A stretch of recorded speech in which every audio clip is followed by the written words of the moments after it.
Bismillah. Assalamualaikum warahmatullahi wabarakatuh. Alhamdulillah. Wabihi nasta'inuhu ala umuri dunya waddin. Wassalatu wassalamu ala rasulillah. Wa ala alihi wa ashabihi wa man saru ala nahdi ila yaumil qiyamah.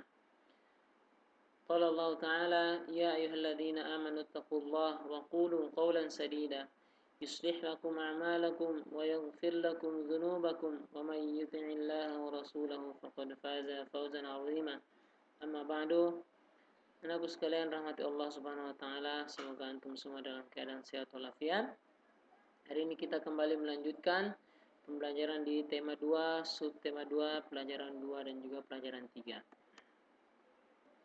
Seperti biasa, sebelum melanjutkan pembelajaran, jangan lupa untuk berpakaian yang rapi, menutup aurat, dan juga berdoa supaya Allah mudahkan. Dan juga jangan lupa untuk siapkan catatannya untuk mencatat poin-poin penting yang akan Ustadz berikan pada materi pembelajaran berikut ini. Anakku sekalian rahmati Allah Subhanahu wa taala, hari ini kita memasuki subtema 2, pentingnya udara bersih bagi pernapasan, pelajaran 2 dan juga pelajaran 3. Pentingnya udara bersih bagi pernapasan, pelajaran 2 dan juga pelajaran 3.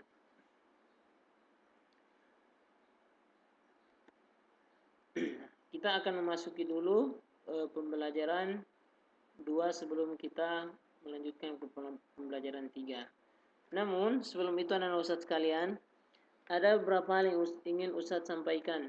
Ada beberapa hal yang penting yang ingin Ustadz sampaikan. Yakni yang pertama, anak Ustadz sekalian,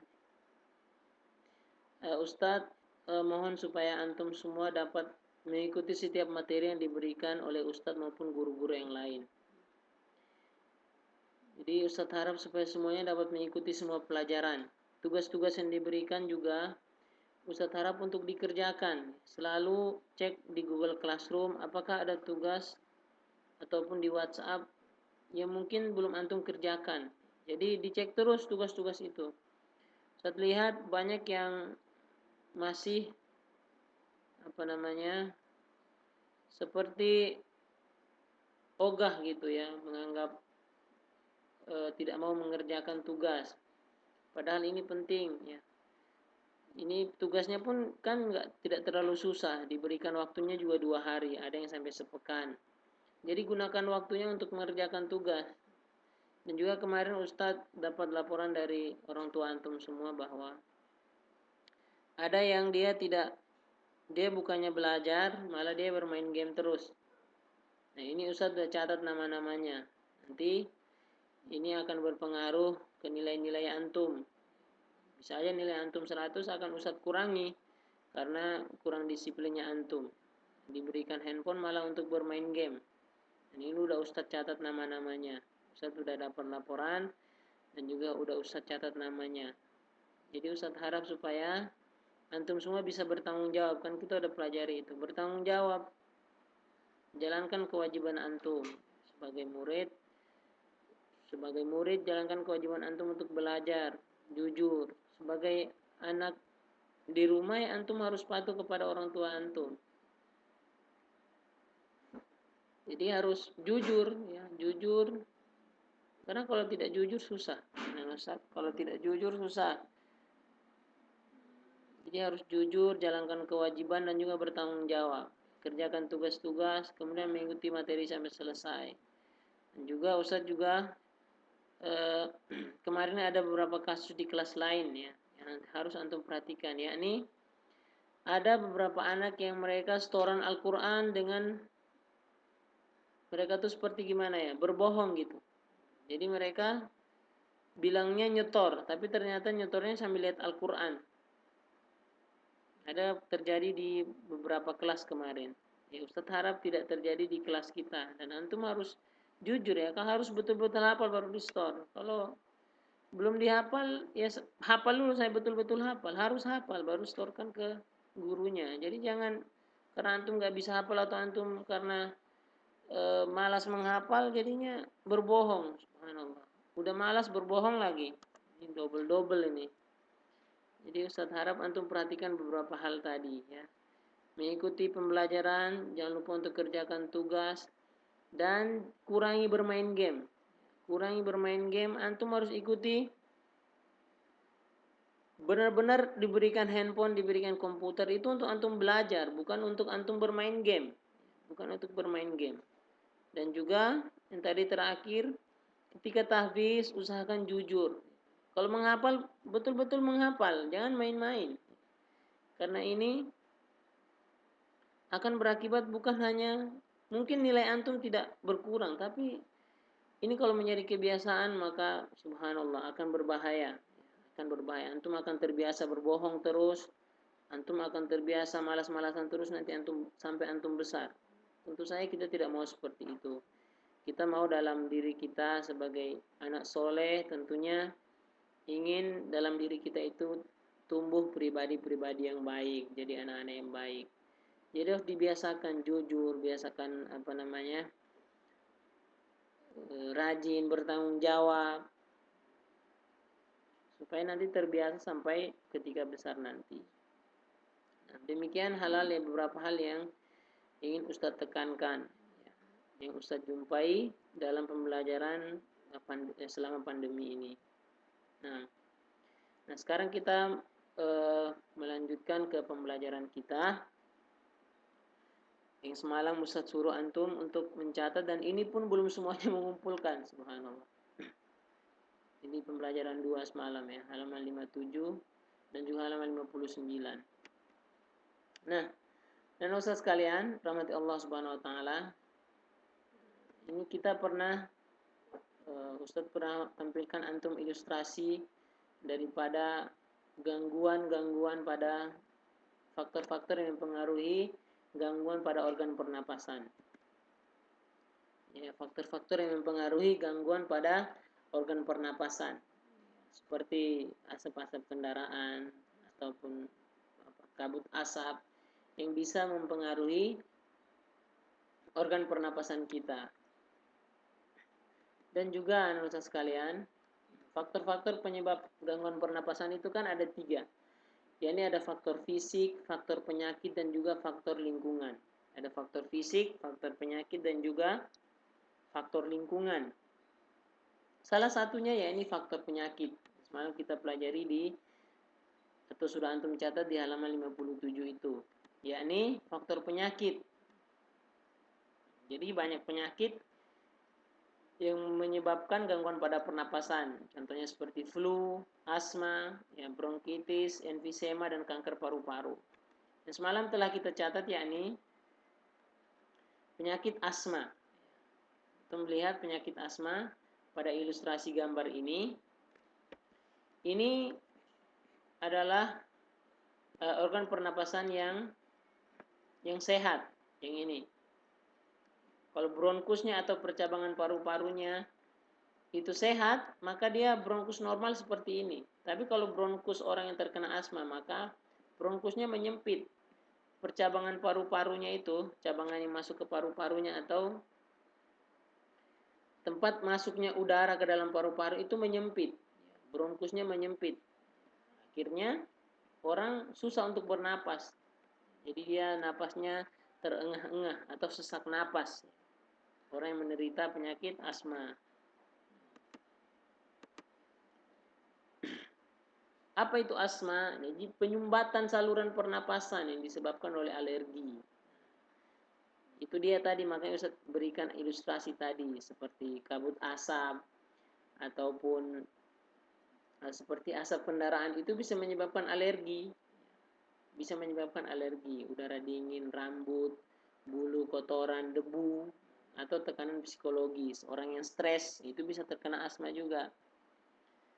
Kotoran debu ini paling juga sangat memiliki pengaruh yang besar dalam organ pernapasan kita. Kalau kita sering-sering banyak menghirup asap kendaraan, asap rokok ataupun kabut-kabut asap, maka ini bisa berbahaya.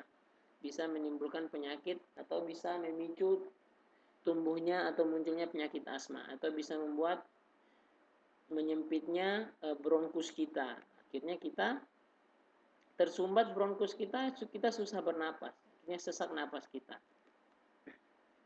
Gejala awalnya biasanya batuk, Gejala awalnya yang pertama batuk-batuk. Yang kedua baru mulai sesak napas. Udah mulai berbahaya ini. Kemudian napas berbunyi yang terdengar jika pasien mengembuskan napasnya. Jadi kalau bernapas jadi sampai berbunyi. Ketika dia menarik napas itu sampai berbunyi.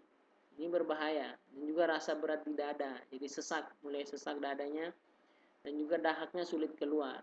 Ini kalau antum habis main-main di luar kemudian ada gejala-gejala seperti ini, maka harus segera istirahat atau mungkin cuci tangan, bersihkan badan atau minum air putih yang banyak supaya debu atau kotoran yang masuk ke dalam tubuh itu bisa segera dinetralisir dengan air ataupun air putih yang kita minum tadi. Jadi kalau sudah ada rasa-rasa seperti ini, maka atau pakai spray atau pakai seperti inhaler yang bisa membuat organ pernapasan kita tuh lega. Kalau tidak seperti itu bisa berbahaya. Kalau udah punya gejala-gejala seperti ini berbahaya karena asma itu penyakit yang cukup berbahaya ya. Penyakit yang berbahaya yang buat orang yang kebanyakan menderita asma itu banyak yang meninggal di usia muda. Banyak yang meninggal di usia muda. Jadi harus jika memiliki gejala-gejala seperti itu maka harus segera diobati.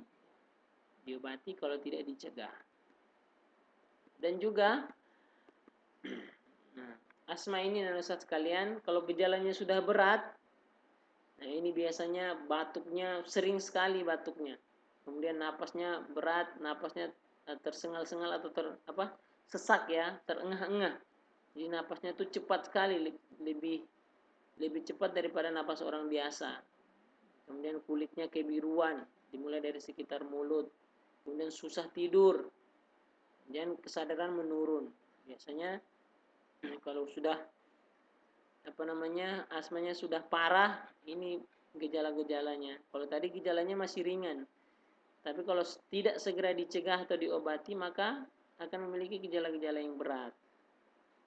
Jadi napasnya semakin susah, tidur susah, ya kayak mana mau tidur, bernapas aja susah.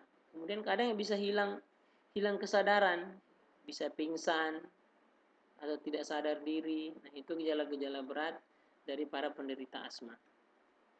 Jadi Ustaz, ketika kita beraktivitas di luar, kita harus berhati-hati, khususnya sekarang kan sedang terjadi pandemi COVID-19, virus corona. Jadi antum keluar harus pakai masker, pakai pelindung diri seperti masker, atau sampai di rumah cuci tangan, jangan lupa karena salah satu penyebab orang bisa terkena virus corona itu adalah melalui sistem pernapasan. Corona itu banyak menyerang melalui sistem pernapasan, dan orang yang sakit-sakit seperti asma, sakit-sakit yang seperti flu, nah itu sangat cepat dia terinfeksi virus corona. Jadi harus hati-hati ketika kita keluar dulu, kita nggak tahu udara apa yang telah kita hirup, jenis udara apa, apakah udaranya oksigennya bagus atau tidak, apa oksigennya sudah terkontaminasi atau sudah tercampur dengan zat-zat yang lain. Maka kita harus lindungi diri kita harus lindungi diri kita supaya jangan sampai penyakit-penyakit yang tidak kita inginkan itu menyerang diri dan juga tubuh kita. Banyak aktivitas di luar Ustaz sekalian, seperti kita bermain di luar atau mungkin orang tua antum kerja. Antum sebagai anak soleh ingatkan keluarga antum, misalnya umi antum keluar lupa memakai masker, ingatkan dia.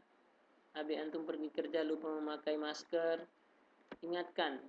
Kita ingatkan terus. Ingatkan supaya supaya keluarga kita tetap sehat, abi kita sehat, bisa mencari rezeki untuk kita, umi kita sehat, bisa menyiapkan makanan untuk kita. Kita doakan supaya kita jaga keluarga kita daripada segala penyakit-penyakit yang berbahaya. Nah, Ustaz sekalian, rahmati Allah Subhanahu wa taala, seperti yang juga telah antum catat di buku catatan antum semalam, yakni tentang salah satu aktivitas, yakni tarian tradisional. Ini salah satu aktivitas yang cukup terkenal di Indonesia dan kebanyakan hampir di seluruh dunia sebenarnya ya. Karena setiap negara itu dia mempunyai tarian tradisional. Mereka mempunyai tarian-tarian tradisional. Kalau di Indonesia ini seperti ini, ada tari piring dari Sumatera Barat, ada tari topeng dari daerah Jawa. Tari topeng ini banyak. Daerah Betawi juga punya tari topeng. Daerah Jawa Tengah, Jawa Timur, kemudian daerah Bali juga punya tari topeng yang punya khas masing-masing. Tari piring ini dari Sumatera Barat atau dari Kepulauan Riau tempat kita berada sekarang, Batam, ada tari zapin. Tari zapin atau di daerah Aceh ada tari saman. Tari saman yang pernah dipakai dalam pembukaan SEA Games, Asian Games kemarin. Tahun 2000 berapa ya? 2018 kalau nggak salah. Pembukaan Asian Games itu memecahkan rekor dunia bahkan tari saman dari Aceh. Jadi tarian tradisional Indonesia itu banyak. Jadi setiap daerah dia mempunyai tarian khas masing-masing. Juga bukan hanya Indonesia, sebenarnya seluruh negara di dunia itu mempunyai tarian khasnya masing-masing. Kalau di daerah kita di Batam, itu ada sebuah tarian tradisional namanya tari zapin. Tapi antum jangan tiru ya, sebenarnya hal-hal seperti itu nggak boleh. Kita nggak boleh menari-nari, apalagi sampai akhwat yang menunjukkan lekuk tubuhnya. Mungkin dalam Islam nggak boleh menunjukkan aurat, ini nggak boleh sebenarnya. Cuman kita pelajari ini supaya menambah pengetahuan kita. Agar supaya apa? Agar kita tahu apa yang harus kita lakukan dan apa yang harus kita hindari. Kita pelajari untuk kita ketahui. Oh, ternyata tari ini ada seperti ini, tapi nggak boleh. Ternyata tari ini banyak mengubah aurat. Kita pelajari untuk kita, setidaknya kita punya ilmu. Jadi ketika orang mengajak kita, ini kan tradisional ini bagus. Kalau kita nggak punya ilmu, kita ikut aja. Tapi kalau kita punya ilmu, kita tahu. Oh, ternyata di sana orang menampakkan aurat. Banyak orang melihat. Ini suatu hal yang tidak bagus, diiringi musik-musikan yang tidak yang tidak dibolehkan dalam syariat agama kita. Kita tahu maka kita hindari, tapi kalau kita tidak tahu, kita tidak pernah pelajari, maka kita akan ngikut aja. Kita akan, kata orang tuh, ngekor terus, kita nggak punya ilmu. Nah, jadi anak-anak sekalian rahmati Allah Subhanahu wa taala, tarian itu dia butuh properti atau alat-alatnya. Butuh properti atau pelengkap. Contohnya kalau tari topeng, berarti dia butuh properti atau alat seperti topeng. Kalau dia nggak pakai topeng, ya bukan tari topeng namanya. Jadi dia butuh aksesoris atau pelengkap, properti atau alat-alat yang mendukung tariannya tersebut. Kalau misalnya dia tari piring, berarti dia butuh piring untuk melakukan kegiatan tariannya. Atau misalnya tari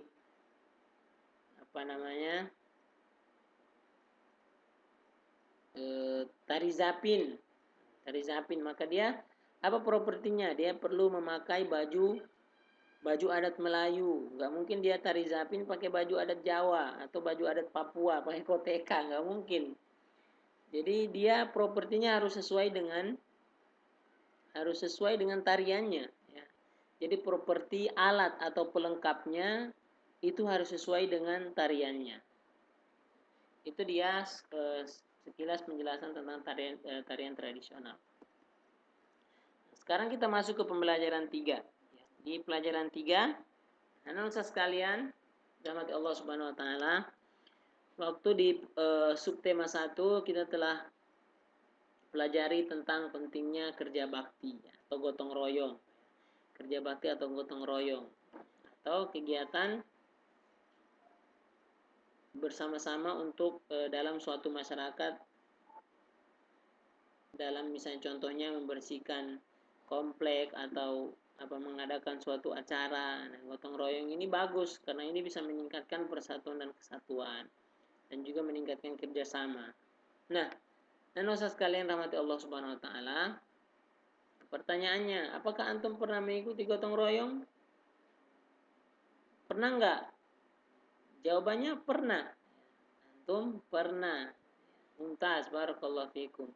Pernah karena apa? Antum gotong royong walaupun mungkin di rumah antum nggak pernah ikut karena antum masih kecil. Tapi kalau di sekolah antum sering. Apalagi yang sering kena hukum itu ya. Nanti hari Senin pagi disuruh bersihkan sebelum ke kelas, disuruh GPS, gerakan pungut sampah, masya Allah. Atau antum nyapu-nyapu kelas. Nah, itu kan termasuk salah satu jenis daripada kerja bakti atau gotong royong. Ini kita melakukan sesuatu secara bersama-sama. Nah, dan Ustaz sekalian rahmati Allah Subhanahu Wa Taala, berbicara tentang kerja bakti, ya, kerja bakti ini Ustaz, biasanya kerja bakti ini dia identik dengan bersih-bersih, ya, bersih-bersih. Nah, tentu saja Ustaz sekalian, ketika bersih-bersih banyak kita akan mengumpulkan banyak jenis sampah, banyak jenis sampah, ada botol-botolan, ada daun-daunan, ada sampah-sampah sisa makanan, ya, sampah sisa air liur mungkin, ingus, banyak jenis sampah ya, sampah-sampah jenisnya banyak. Nah, ini kita tidak boleh buang secara sembarangan. Ada sampah yang namanya sampah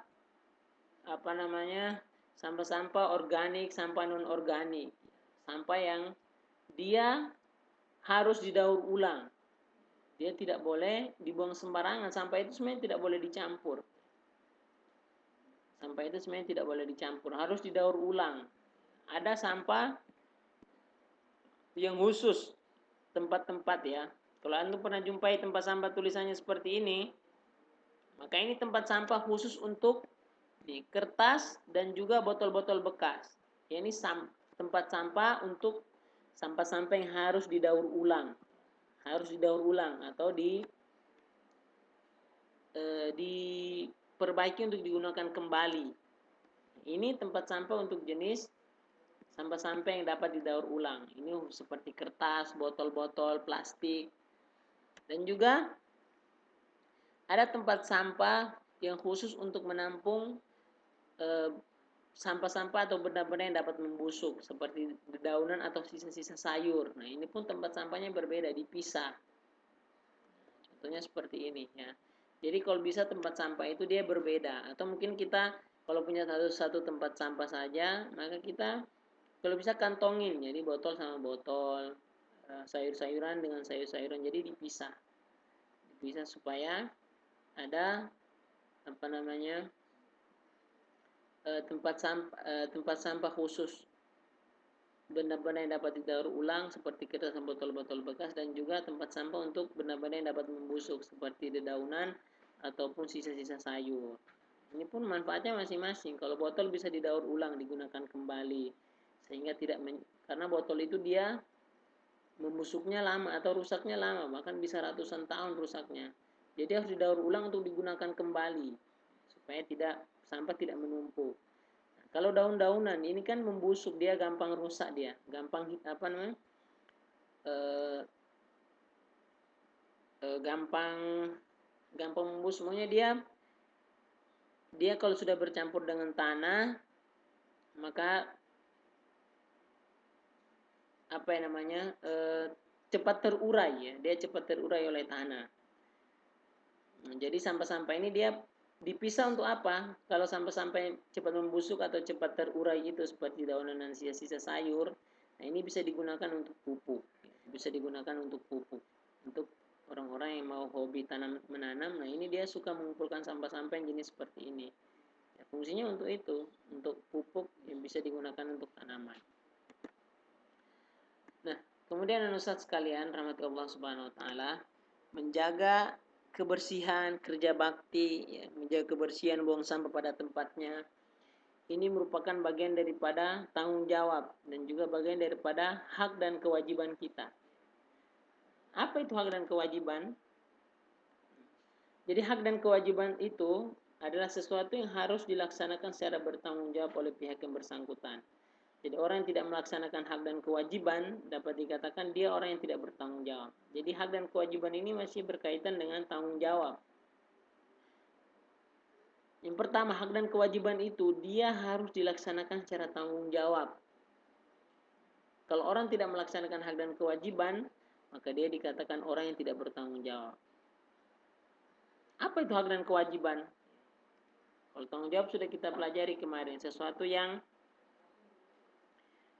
harus berani kita ambil resikonya. Ketika kita melaksanakan sesuatu, kita harus berani mengambil resikonya atau berani bertanggung jawab.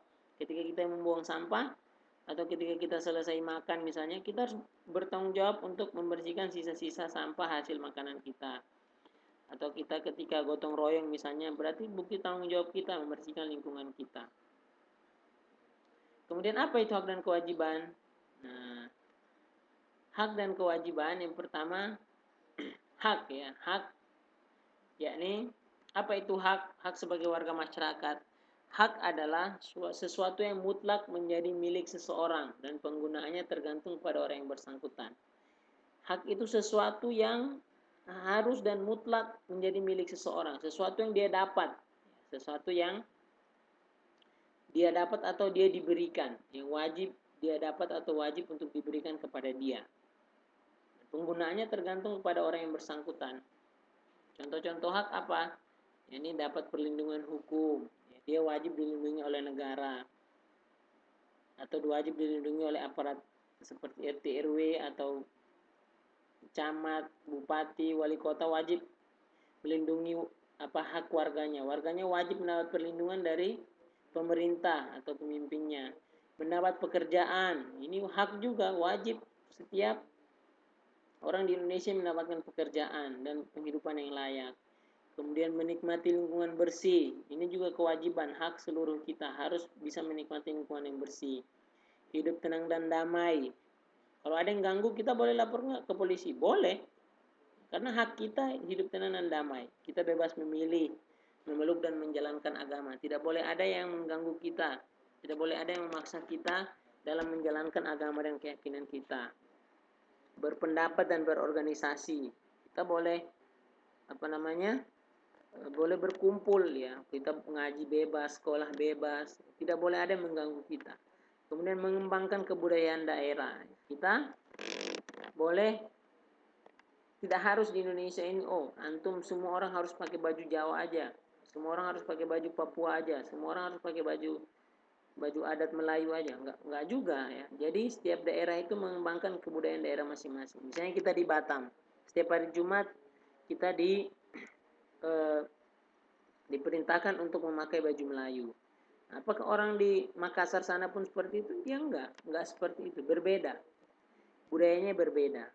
Jadi tapi kalau kita di daerah sini kita ikuti perintah itu. Ya ini gunanya untuk apa? Mengembangkan kebudayaan daerah. Itu adalah hak sebagai warga masyarakat yang harus kita miliki. Jadi hak itu yang harus dimiliki atau diperoleh. Hak itu adalah yang harus dimiliki atau diperoleh.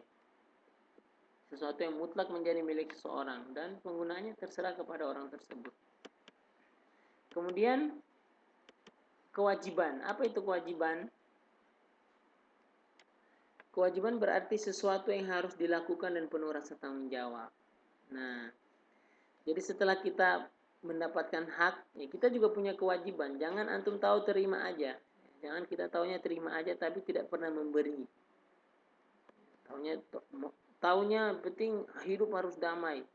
Lingkungan harus bersih, tapi kewajiban nggak pernah dilaksanakan. Dia nggak pernah bantu orang gotong royong. Kayak mana rumahnya mau bersih? Nggak pernah bantu uminya bersih-bersih rumah, ya nggak bisa.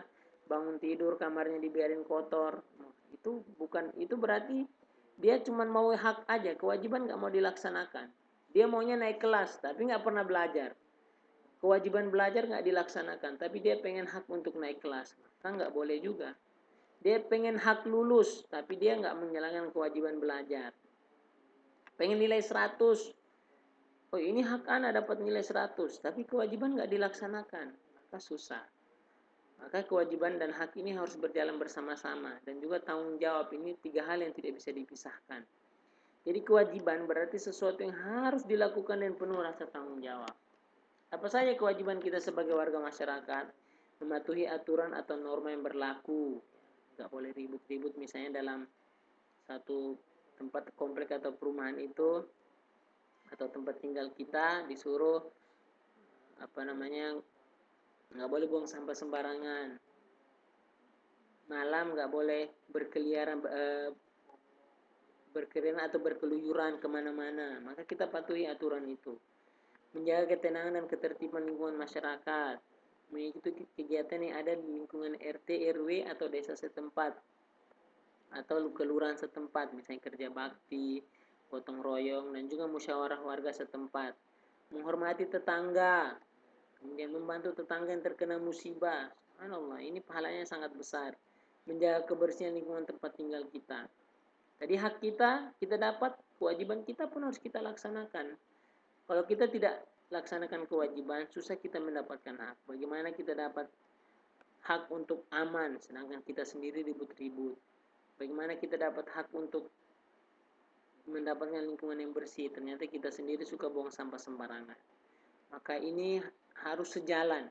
Hak kewajiban harus sejalan untuk membuat kita menjadi manusia yang bertanggung jawab. Jadi, apa itu kewajiban yang harus atau wajib dilakukan? Kalau tadi hak, sesuatu yang harus kita miliki atau kita peroleh, maka kewajiban adalah yang harus atau wajib kita lakukan. Sesuatu yang harus dan wajib untuk dilakukan. Kemudian kita masuk ke pembelajaran jenis-jenis usaha ekonomi. Kemarin kita telah mempelajari bentuk-bentuk usaha ekonomi, ya. Ada agraris, ada perikanan, peternakan, perkebunan, pertambangan. Kita telah pelajari itu semua kemarin. Ada pertanian, perkebunan. Maka sekarang kita ke jenis usaha ekonomi. Jenis usaha ekonomi dibagi dua. Ada usaha yang dikelola sendiri, dan juga ada usaha yang dikelola secara kelompok. Ada usaha yang dikelola sendiri, dan juga ada usaha yang dikelola secara kelompok. Nah, yang pertama, usaha yang dikelola sendiri. Apa itu? Usaha dikelola sendiri adalah usaha yang dikelola perorangan. Usaha yang dikelola sendiri disebut juga usaha yang dikelola perorangan. Nah, usaha ekonomi ini memiliki modal terbatas dan biayanya dikelola secara sederhana.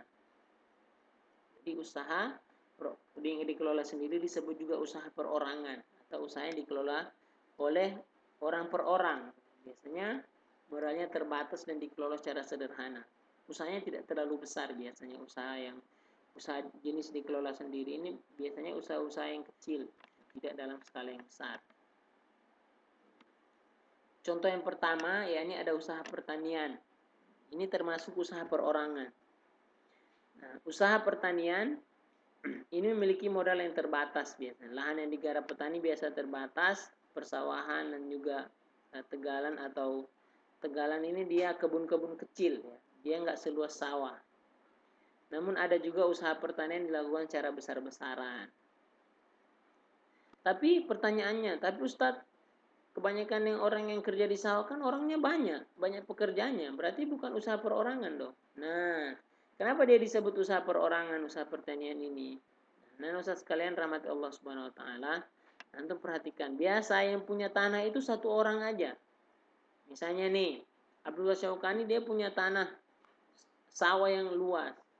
Ini tanah dia beli sendiri dengan uangnya atau mungkin hasil warisan daripada keluarganya. Dia kelola sendiri. Ketika dia kelola sendiri, ternyata usahanya makin besar dan dia butuh karyawan.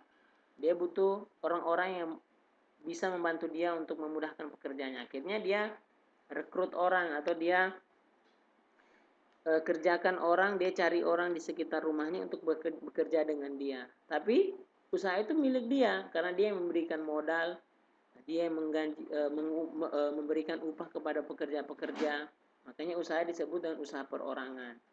Jadi dia sebenarnya yang urus sendiri, orang-orang tuh hanya datang kerja dengan dia. Makanya usaha pertanian dia masuk dalam usaha perorangan. Dan juga modalnya biasanya terbatas dan tidak terlalu banyak. Apalagi kalau dapat tanah dari tanah warisan, dia nggak perlu keluar modal lagi. Kemudian usaha perdagangan, ini juga termasuk usaha perorangan, seperti pedagang asongan, ya, pedagang kaki lima, ya, pedagang keliling, pedagang-pedagang di pasar, warung atau toko kelontong, toko-toko yang menjual barang-barang persediaan, barang-barang seperti grosir, seperti grosir.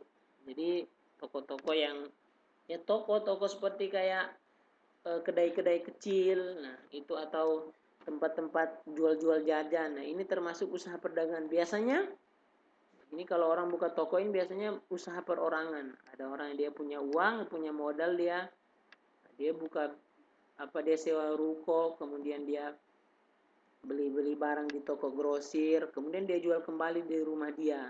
Misalnya dia buka kedai kecil di rumahnya.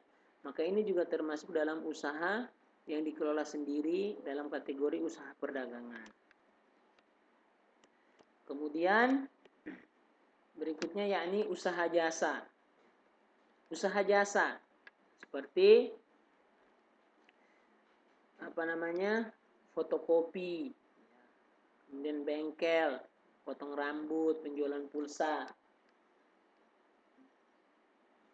Ini kan yang dijual maksudnya jasa itu Ustaz sudah pernah jelaskan kemarin, ya. Yang barangnya diberikan tidak dalam keadaan nyata, ya, maksudnya tidak konkret. Maksudnya gini, seperti misalnya orang potong rambut. Kita ke sana kita bayar barang atau kita bayar apa? Bayar capeknya orang itu. Kita bayar pelayanannya yang kita bayar. Kita nggak, kalau antum potong rambut kan antum nggak beli rambut di sana. Yang kita beli di sana bukan barang, tapi kita beli adalah pelayanan. Pelayanan dari si tukang pangkas tersebut, atau seperti bengkel. Kita ke sana kita minta dia layani kita untuk memperbaiki motor kita, atau seperti pulsa. Kita ke sana suruh dia misalnya memperbaiki handphone kita atau mengisi pulsa kita. Itu termasuk usaha jasa. Biasa juga seperti fotokopi, bengkel, potong rambut, penjualan pulsa itu juga merupakan usaha perorangan. Atau biasanya di usaha yang disediain oleh orang per orang, tidak banyak biasanya. Nah, kemudian berikutnya adalah industri kecil. Industri kecil atau industri rumahan. Misalnya pembuatan keramik, souvenir, ya, tembikar, anyaman, mebel. Mebel ini seperti toko-toko yang buat meja, itu namanya mebel. Toko-toko yang buat meja, buat lemari, itu disebut yang toko mebel. Atau industri-industri rumahan, misalnya orang bikin gantungan kunci di rumahnya, dia bikin gantungan kunci, atau dia bisa anyam-anyam tas atau anyam-anyam peci. Nah itu disebutkan industri kecil atau industri rumahan. Kerajinan tangan itu, ya, kerajinan tangan seperti buat itu keramik, atau buat vas bunga dari tanah, atau souvenir seperti gantungan kunci, anyaman, mebel. Mebel itu yang tadi saya jelasin tadi. Mebel itu di samping sekolah kita ini kan ada orang bikin lemari, orang bikin meja, itu namanya mebel. Ada yang dari kayu, ada yang dari stainless atau aluminium. Itu disebut dengan industri kecil atau industri rumahan. Kemudian ada industri yang dikelola secara bersama atau kelompok. Apa itu industri kelompok? Usaha ekonomi yang dikelola secara bersama, baik modal, pengelolaan maupun keuntungan. Jadi biasanya bukan dari satu orang, tapi dari banyak orang. Bisa satu, intinya dari lebih dari satu, bisa 2, 3 atau lebih.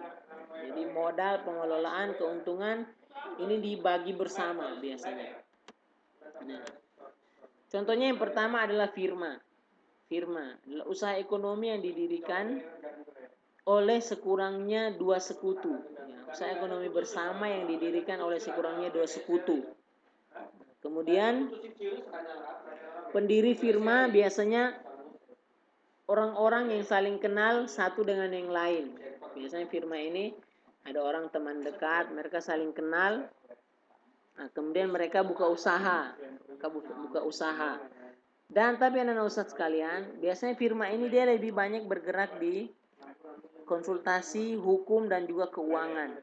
Biasanya lebih ke konsultasi hukum dan keuangan.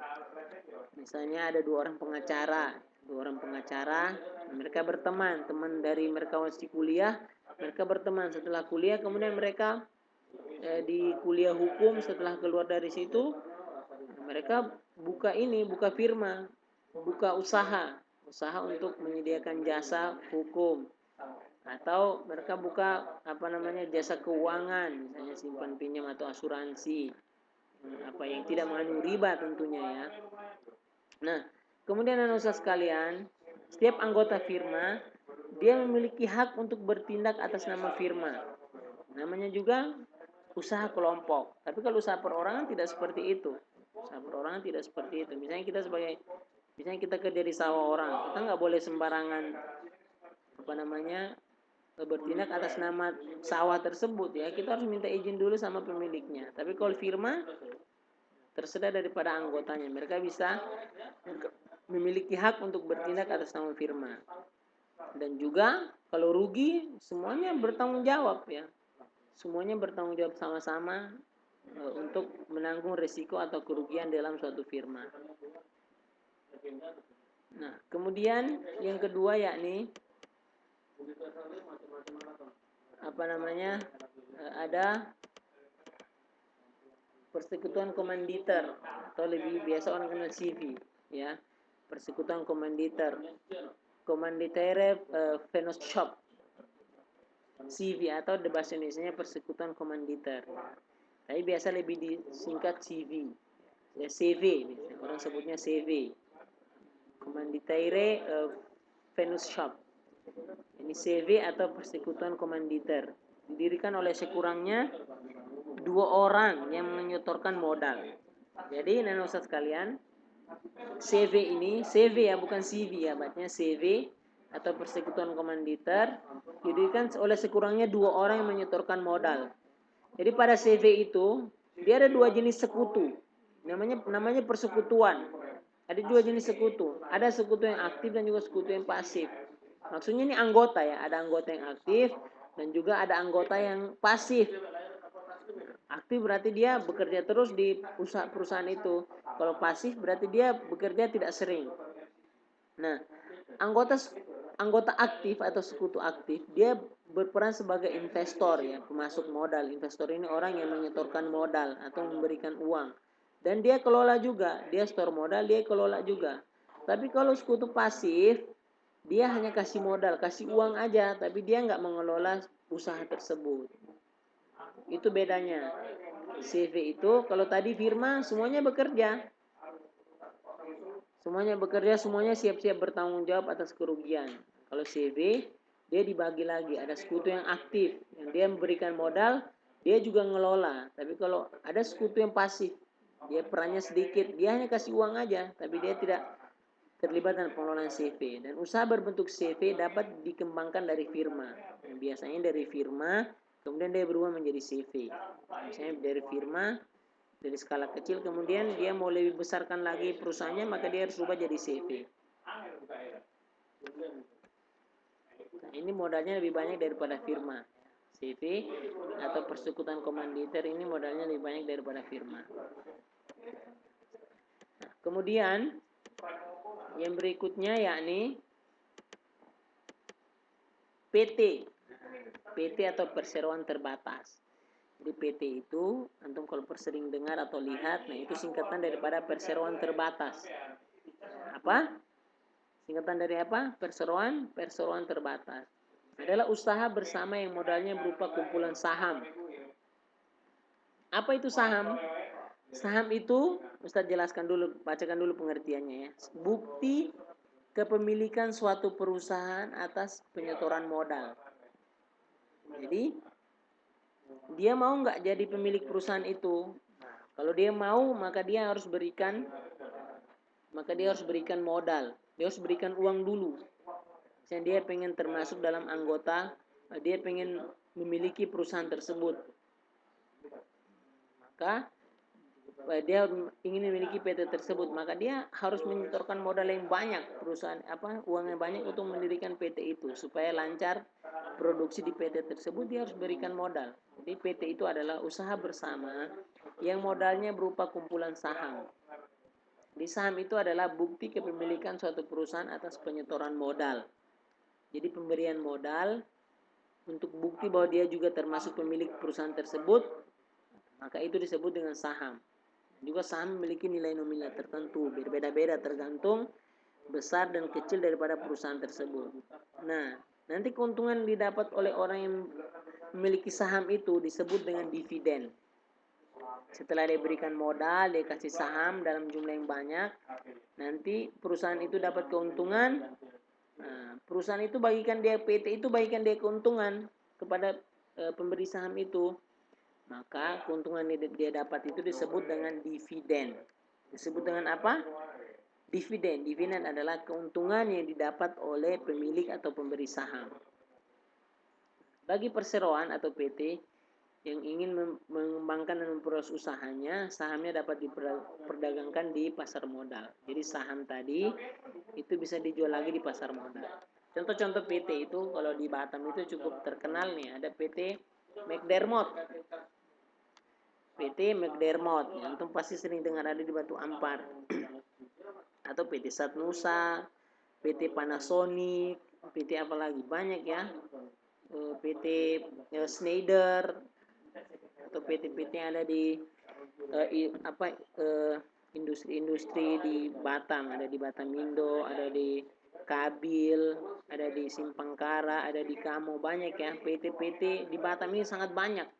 Batam ini karena dia kan kota industri, jadi banyak perusahaan-perusahaan atau perseroan terbatas yang ada di Pulau Batam ini. Khususnya paling terkenal itu PT McDermott Indonesia atau PT Profab, PT Klatek, juga PT-PT yang lain. Jadi itu penjelasan tentang PT atau perseroan terbatas. Kemudian berikutnya dari jenis usaha yang dikelola secara kelompok adalah BUMN atau Badan Usaha Milik Negara. BUMN atau Badan Usaha Milik Negara. Sebenarnya BUMN ini hampir sama juga seperti PT. Tapi bedanya kalau PT itu dikelola oleh swasta atau dikelola oleh orang yang bukan bekerja pada negara. Tapi kalau BUMN ini punya negara yang urus. Kalau PT ini biasanya orang-orang pribadi, orang-orangnya bekerja secara pribadi, orang-orang swasta, mereka bukan pegawai negeri atau mereka bukan orang yang bekerja pada negara. Jadi mereka punya usaha sendiri. Tapi kalau BUMN ini dia dikelola oleh negara. Perusahaan negara, badan usaha milik negara atau perusahaan negara.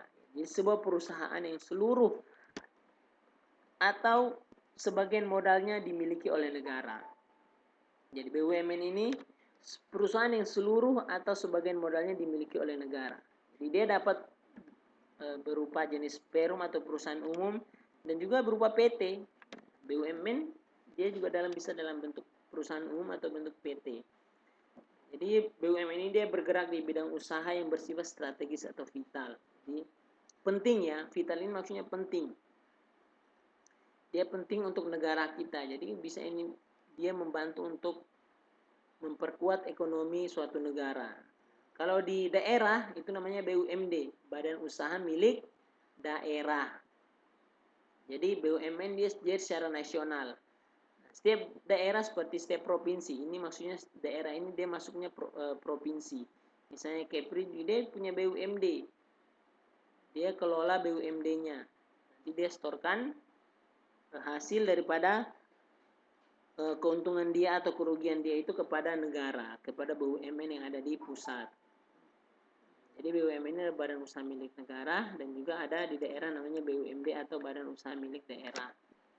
Nah, contoh-contoh BUMN, nah itu seperti Pertamina.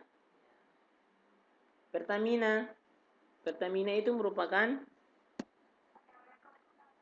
salah satu jenis daripada BUMN, salah satu kelompok BUMN. Kemudian ada yang bagian bawah itu, antum pasti kenal itu. Itu ada di dekat alun-alun. yakni PT PLN atau perusahaan listrik negara. Jadi BUMN itu banyak ya, ada PGN ya. PGN apa namanya? Perusahaan gas negara. Jadi banyak. Kemudian ada BRI, itu juga BUMN. Ya. BRI, Bank Rakyat Indonesia, BNI. BNI juga Bank Nasional Indonesia. Nah, kemudian yang tadi Pertamina itu merupakan perusahaan pertambangan minyak dan gas bumi negara. Jadi ada apa namanya? Itu merupakan akronim ya. Akronim atau singkatan daripada. Jadi Pertamina itu ada singkatannya, PLN, BRI, BNI, PGN, apa namanya? BNI, kemudian beberapa perusahaan-perusahaan itu mempunyai singkatan-singkatan khusus. Pertamina, perusahaan tambang minyak dan gas negara. Perusahaan tambang minyak dan gas negara. Kemudian PLN, perusahaan listrik negara. BRI, Bank Rakyat Indonesia. BNI, Bank Nasional Indonesia. Dan juga perusahaan-perusahaan yang lain. Yang mereka itu semua adalah milik negara. Mereka semua itu adalah milik negara atau mereka masuk dalam badan usaha milik negara atau BUMN. Kemudian yang terakhir di jenis usaha ekonomi adalah koperasi. Koperasi. Di koperasi ini, nanosa sekalian, inti daripada koperasi ini adalah tujuan utamanya adalah mensejahterakan anggota-anggotanya. Ya, mensejahterakan atau membuat nyaman hidup seluruh anggotanya. Kenapa? Karena koperasi ini dibentuk tujuannya untuk itu. Jadi menurut undang-undang jadi buku antum nomor 25 tahun 1992 tentang perkoperasian, koperasi adalah bentuk badan usaha yang beranggotakan orang-orang atau badan hukum koperasi dengan melandaskan kegiatannya berdasarkan prinsip koperasi sekaligus gerakan ekonomi rakyat yang berdasarkan asas kekeluargaan. Jadi ini inti daripada koperasi, yakni berdasarkan asas kekeluargaan. Jadi koperasi ini harus berdasarkan ini, harus berdasarkan asas kekeluargaan. Ini inti daripada koperasi. Nah, itu dia tadi tentang perkoperasian di Undang-Undang Nomor 25 Tahun 1992. Apa itu? Koperasi adalah badan usaha beranggotakan orang-orang atau badan hukum yang melandaskan kegiatannya berdasarkan prinsip koperasi. Apa itu prinsip koperasi? Gerakan ekonomi rakyat yang berdasarkan asas kekeluargaan. Dan juga koperasi sesuai dengan Undang-Undang Dasar 1945 pasal 33 ayat 1, yaitu bentuk perekonomian disusun atas usaha bersama berdasarkan asas kekeluargaan. Tadi pengertian koperasi itu ada di Undang-Undang Nomor 25 Tahun 1992. Tapi bentuk perekonomian koperasi itu ada di Undang-Undang Dasar. Ya, tadi pengertiannya ada di Undang-Undang Nomor 25 Tahun 1992. Kalau bentuknya itu ada di Undang-Undang Dasar. Antum ingat-ingat itu. Kalau bisa dihafal. Undang-Undang Dasar 1945 pasal 33 ayat 1. Tentang bentuk perekonomian koperasi. Ya, ini harus berasaskan kekeluargaan. Ingat, koperasi itu antum ingat itu aja, harus berasaskan kekeluargaan. Ini merupakan logo daripada Koperasi Indonesia. Logo daripada Koperasi Indonesia. Ini salah satu jenis koperasi, ini koperasi serba usaha. Ada koperasi jasa mandiri, macam-macam ya. Nah, ini kita akan pelajari satu persatu jenis-jenis koperasi. Nah, yang pertama, koperasi konsumsi. Ya, koperasi konsumsi, koperasi yang dia menyediakan barang-barang konsumsi, barang-barang yang bisa kita konsumsi. Jadi dia sediakan supaya masyarakat gampang mencari barang-barang tersebut. Misalnya beras, gula, minyak. Jadi masyarakat boleh membeli.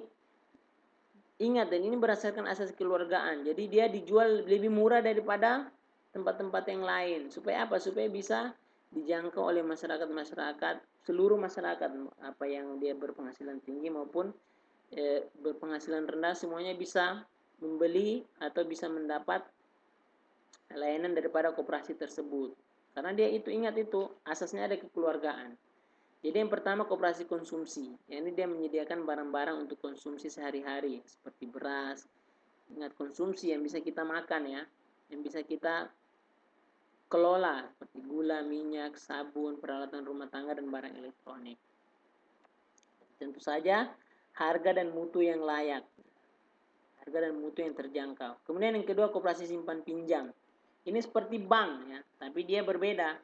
Dia dalam bentuk koperasi dan ini ingat harus tidak boleh mengandung riba. Kalau misalnya antum buat koperasi simpan pinjam misalnya, maka tidak boleh mengandung riba. Apa itu koperasi simpan pinjam? Usaha bersama menyediakan layanan simpan pinjam.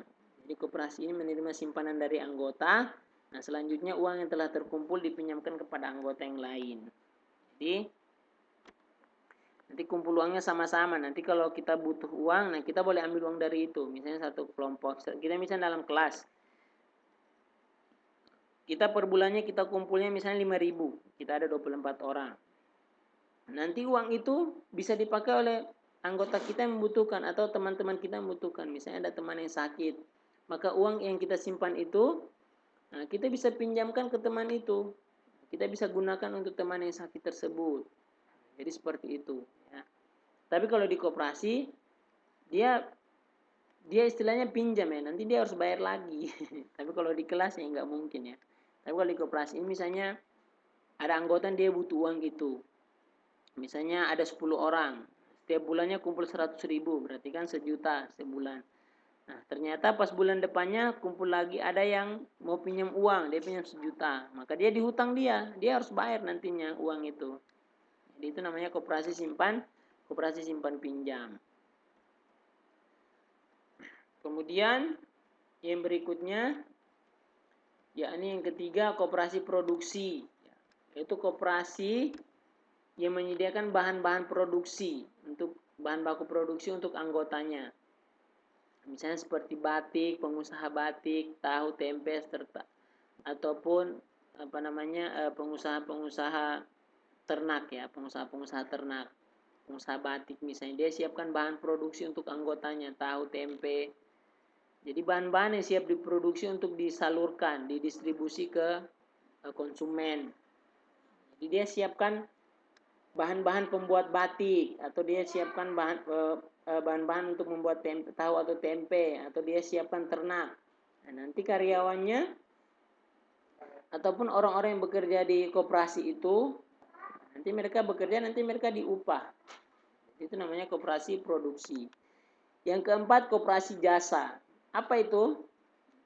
Intinya menyediakan layanan. Koperasi, ingat ya, jasa itu identik dengan menyediakan layanan, bukan menyediakan jasa. Contohnya koperasi angkutan. Nah, kebanyakan carry-carry itu anak-anak Ustadz, nah mereka itu bekerja dengan koperasi. Jadi angkutan-angkutan itu kebanyakan mereka bekerja dengan koperasi. Mereka memberikan layanan. Apa yang mereka berikan? Kalau koperasi angkot, ya berarti mereka memberikan jasa tumpangan. Orang naik carry-nya, orang turun, orang bayar. Gitu. Jadi kebanyakan carry-carry di Batam itu mereka bekerja di bawah satu koperasi.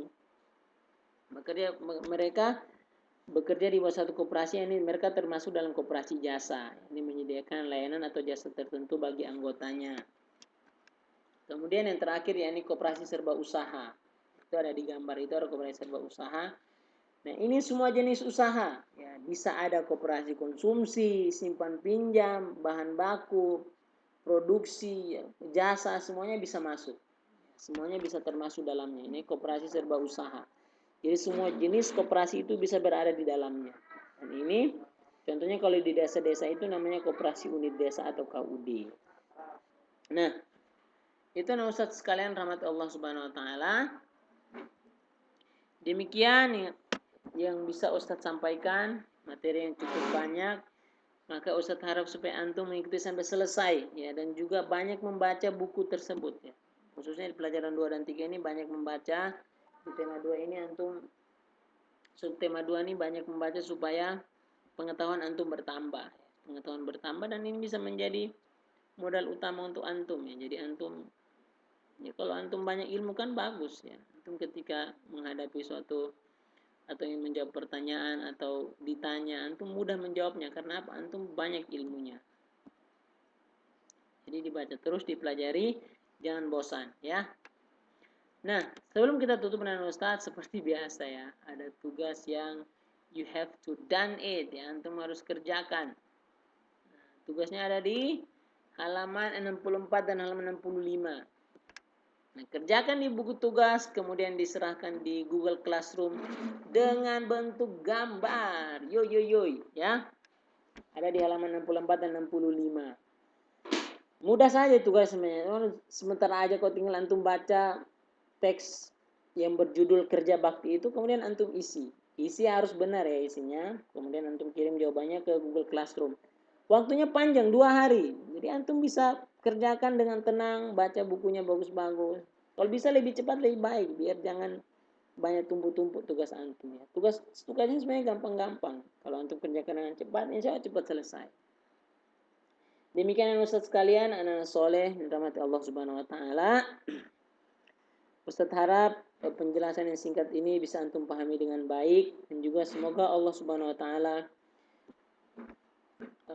membalas segala jerih payah antum ini dengan pahala yang melimpah. Barakallahu fikum. Terima kasih banyak, jazakumullahu khairan atas kehadiran antum dalam materi pembelajaran kali ini. Ustaz ucapkan Assalamualaikum warahmatullahi wabarakatuh sebagai penutup pembelajaran kita hari ini.